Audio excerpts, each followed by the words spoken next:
Hello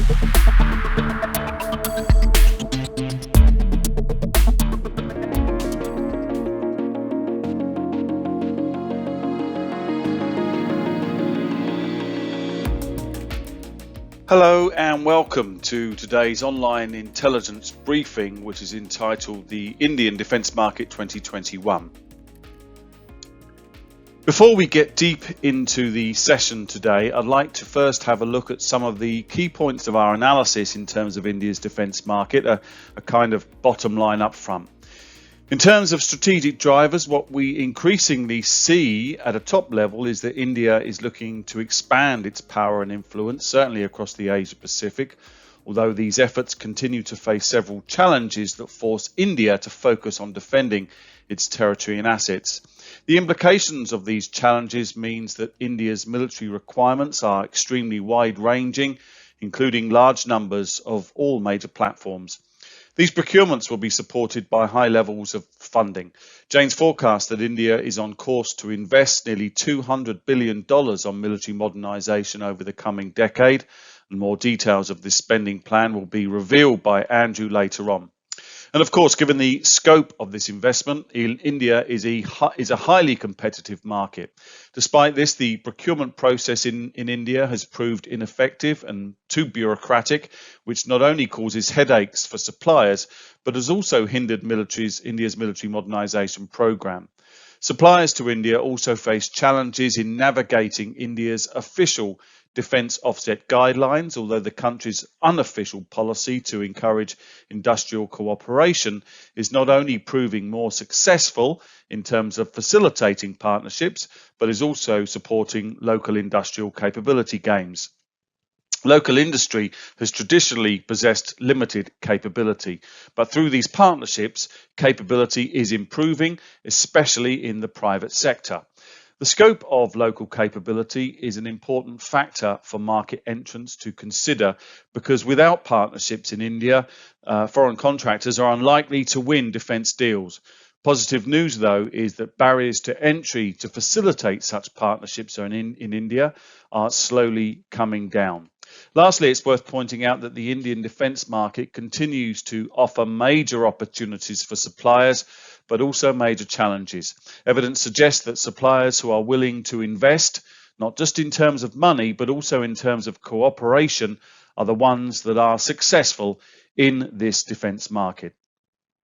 So, as I've said, India's military capability requirements are expansive, and on this slide you can see on the left-hand side an assessment of India's military capability as of 2021. This shows generally medium capability across most areas, although there are some pockets of weakness.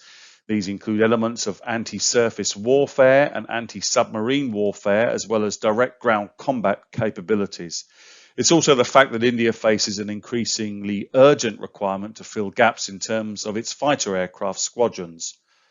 But while this assessment is current, over the next decade, the situation will probably become more urgent as much of the existing inventory ages. And on the right-hand side of this slide, you can see some of the major procurement programs that are either announced by the Indian MOD or forecast by Jane's. All of these programs are currently progressing or will progress soon. I won't go through all these programs, but those that stand out include new submarines, aircraft carriers, multi-role combat aircraft, all kinds of helicopters, new main battle tanks, and several types of military vehicles. Of course, all of these capabilities and in the numbers that India requires will be extremely expensive. And so to assess its funding ability over the coming decade, my colleague Andrew will now drill down into India's defence budget. Thanks, John. At $63 billion in 2021, India's defence budget is Asia's second largest and the fourth largest in the world. In the decade to 2020, the country's annual spend grew by more than $26 billion in real terms, at a compound annual rate of just over 4.9%. This took its defence budget to a peak of $68.2 billion last year, when spending saw real annual growth of 7.5%. This upward trend ended this year, with India's first real cut to its defence expenditure since 2012, and its first nominal cut for decades.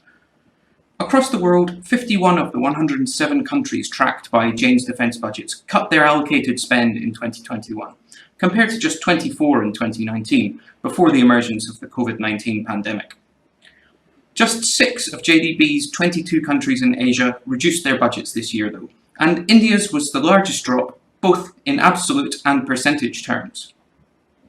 In reaction to the economic impact of the pandemic in 2020, India's defence budget for 2021 fell by 7.1% in real terms, reducing total funding by $4.8 billion. While budget growth is expected to turn positive again in 2022, it's likely to remain somewhat restrained until 2024 or 2025, when it's expected to have returned to rates closer to the country's recent trend. That is, one of the fastest rates of expansion in dollar terms across the world. As you can see from the chart on the left, India's defence budget growth has been slower in the past 5 years than the past 10, but a large part of that is the effect of this year's large cut. Viewing trends through the lens of the compound annual growth rates shown on this chart helps show that although average annual growth rates are likely to be slightly lower in the coming 5 years than in the preceding ones, they will each start from a higher base and thus have a larger impact in dollar terms. Thanks to this effect, despite a forecast that annual growth rates remain broadly similar to the previous decade, by 2031 India's annual defence budget is expected to have increased by $36 billion, 6 more than was added in the decade to 2021. This would take the country's budget to more than 12 trillion rupees, or just below $100 billion in real terms. In nominal terms, without adjusting for inflation, the country's budget is likely to be worth closer to $160 billion by 2031. This growth will allow it to easily retain its position as the second largest defence spender in Asia, and will also see it overtake the UK as the world's third biggest defence budget by the mid-2020s. India currently accounts for around 11% of defence spend in Asia Pacific, down slightly from the previous 5 years when it averaged more than 12% of the regional total.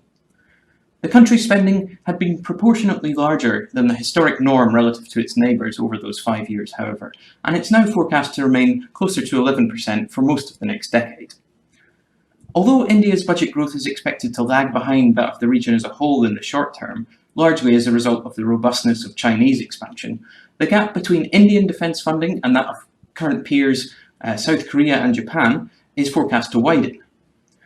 India currently spends $5.5 billion more than South Korea and $10.9 billion more than Japan annually, but in real terms these figures will have risen to $25 and $44 billion respectively by the end of the decade. However, the same can't be said of comparisons between India and China. China is estimated to currently spend more than 4 times India's annual defence budget, and far from catching up, India's spending is expected to decline in relation to China's. In 2030, Chinese spending is forecast to exceed India's by more than $300 billion, up from a difference of $198 billion this year.